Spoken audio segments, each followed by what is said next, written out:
For once, I'm not afraid of walking home in the dark. It's always been scary. Maybe this time, I'd think, is the time I become a 6 a.m. crime report on the news. Maybe this time next month, I become a homicide statistic. Maybe this time next year, my mother offers mementos to my grave.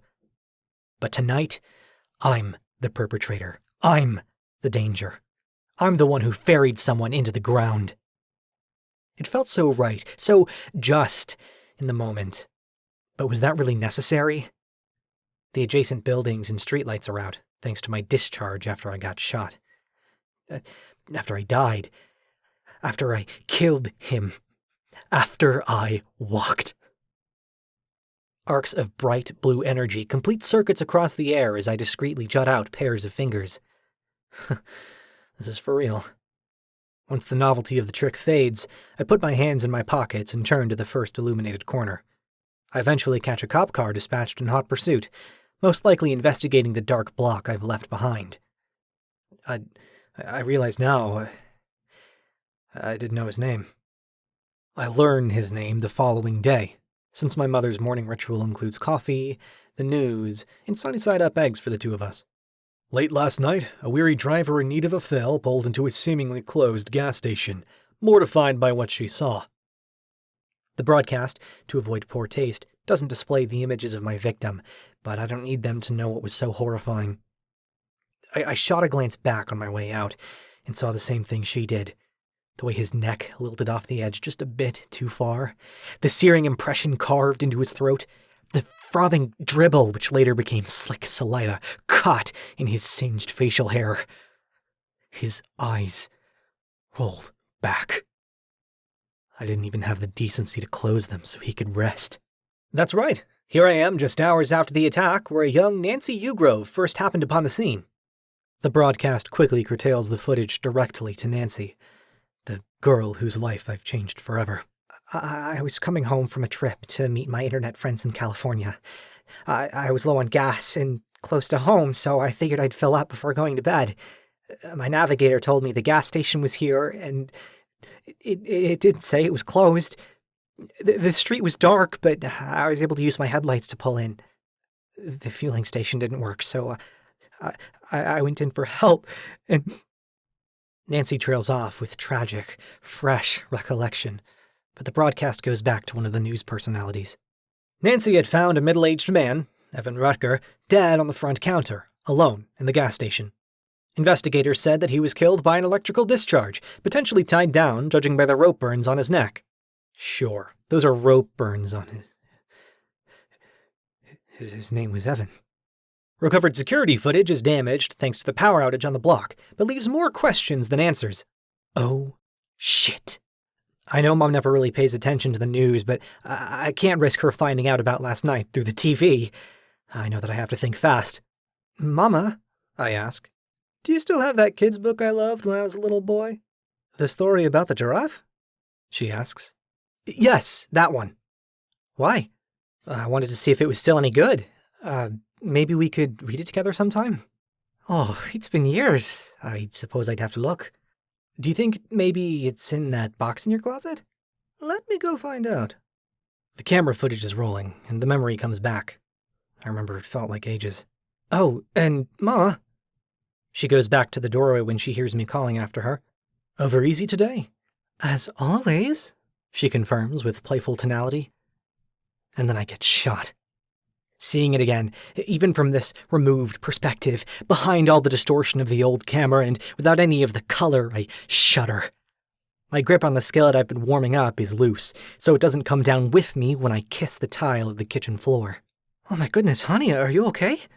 Mama asks as she approaches the counter separating the liminal space between the entrance and her room from the kitchen and myself.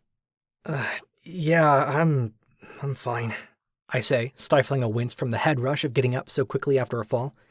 I must have dropped an ice cube last night coming home. I slipped a little bit is all. A little bit, she contests. That did not sound like a little bit. You know what would make me feel better? I goad. She places a second hand on the counter in engagement.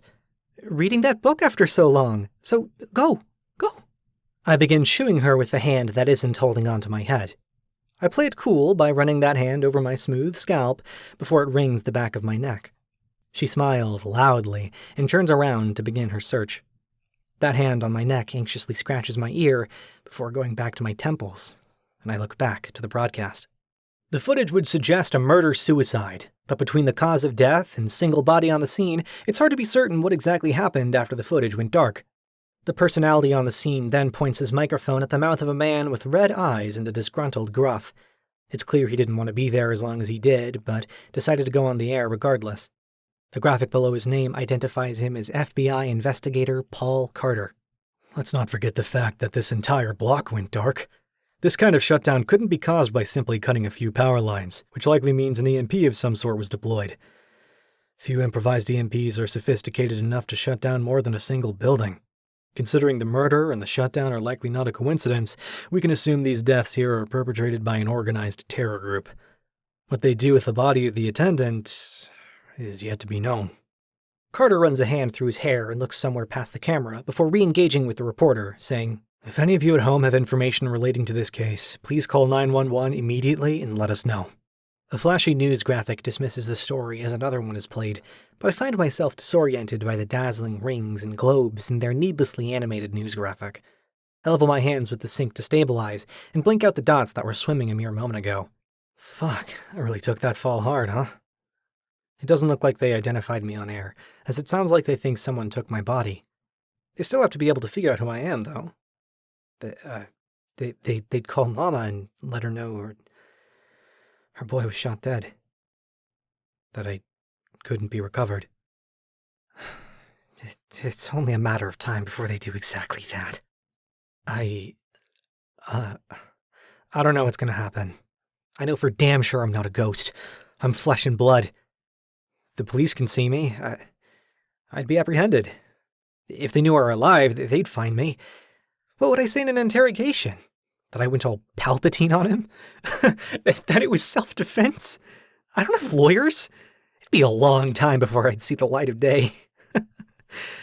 If they gave me the death penalty, I'm certain I'd outdo the electric chair, but there's something I've got to do. I was brought back for a reason, right? I need to figure that out. And I don't like how I have to do it. I meditate on the consequences of homicide while I make eggs. Mama emerges from her room with a tattered rectangle, warped by thorough use. Well-loved, they call it. Just looking at it brings back memories.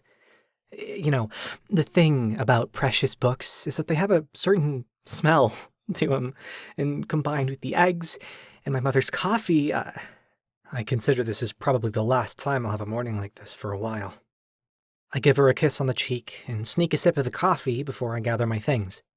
I'm careful to only take things I'd take with me to work, so no change of clothes or precious keepsakes, just my shitty work shoes and a hoodie, my wallet, a pocket knife, and what the hell, a photo booth strip of our visit to a theme park back when I was really little. "Ma, I'm headed out to see some friends," I say, passing her as she finishes her eggs. She's such a slow eater. "When are you going to be back?" "I don't know just yet. We were going to work on something. They didn't tell me what." "Okay, be safe. Love you." "Love you too, Ma. I really do. Don't forget that, okay?" I ask, backing my way out of the door. "Not in a million years." I close the door behind me and lock it. They're gonna chalk it up as denial, grief, not being able to handle it. As fucked as it sounds, I'm hoping the recorded footage they're likely to show her is enough to make her believe I'm dead. And if it isn't, well, that's why I was vague on my way out. Down the stairs of the apartment, I feel my head get light for a moment. I'm short of breath and put a hand to my chest. It doesn't leak through my hoodie, but I feel a sticky substance string between my t-shirt and my gunshot wound. I can't let her get involved with this, whatever it is.